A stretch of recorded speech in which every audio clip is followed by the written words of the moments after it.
Okay, so ayan na guys, after a few minutes, so ayan na, gagawin natin, check natin yung kanyang RPM.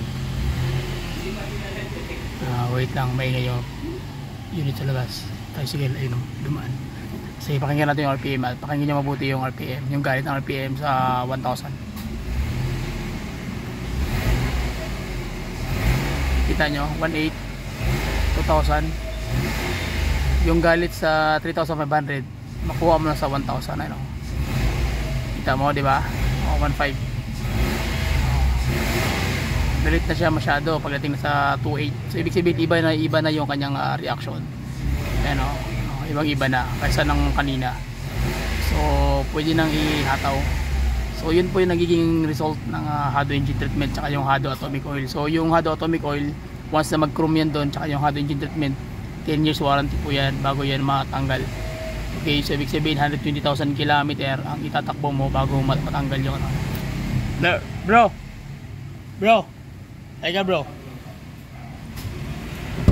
yung RPM, yung galit niya kanina nasa 3.5 to 3.8 hanggang 4 bago mo maramdaman yung galit. Ngayon 1,000, rinig mo na yan, galit na yan.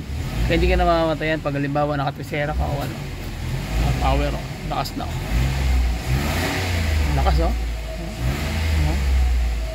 Tsaka ano yung apak mo, yun talaga yung ano, yung apak mo, yun talaga yung ano niya. Hindi ka pa nag 30 minutes sa biyahe. Paano kung lagi-lagi mo siyang ginagamit? So dandahan niya ma-reduce yung ano. So okay na. Kwarta na, wala pa. Ito tapos na pala, no? So tapos na pala guys. So yan lang guys. Ayan. Kanina, gumagano'n to kanina, likot eh.